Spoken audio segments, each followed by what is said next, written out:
বিশ্বনবী বললেন, নামাজের চেয়েও বড়, রোজার চেয়েও বড়, জাকাতের চেয়েও বড়, সাদাকার চেয়েও বড় একটা ইবাদত আছে, আমি কি তোমাদের বলবো না?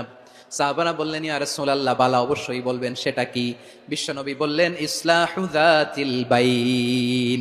দুইজন যখন ঝগড়া লেগেছে, তোমার দুই ভাই যখন ঝগড়া লেগেছে, এই দুইজনের মধ্যে বিরোধ মিটিয়ে মীমাংসা করে দেয়া হচ্ছে সবচাইতে সেরা কাজ। দুইজন ঝগড়া লাগছে, ইসলাহু যাতিল বাইন, দুইজনের মধ্যে মিলিয়ে দেয়া, এটা নামাজ, রোজা, সাদাকার চেয়ে বেশি সওয়াব। সুবহানাল্লাহ, এত আস্তে, হ্যাঁ? ওয়াত্তাকুল্লাহ ওয়া আসলিহু যাতা বাইনিকুম, সূরা আনফাল। আল্লাহ বলেন, আল্লাহরে ভয় করো, ঝগড়া লাগলে মজা নিও না। ওয়াত্তাকুল্লাহ, আল্লাহরে ভয় করো, ফাসলিহু যাতা বাইনিকুম, মিলিয়ে দিও। তাহলে আমরা মিলায়ে দিব, রাজি আছেন তো? তাহলে আমরা এক উম্মাহ, এক উৎস থেকে এসেছি, এক দেহ, এক প্রাণ। আমাদের সম্পর্ক বড় মজবুত, সীসাঢালা প্রাচীরের মতো, কেউ টলাতে পারে না, কেউ ভাঙতে পারে না, ঠিক কিনা?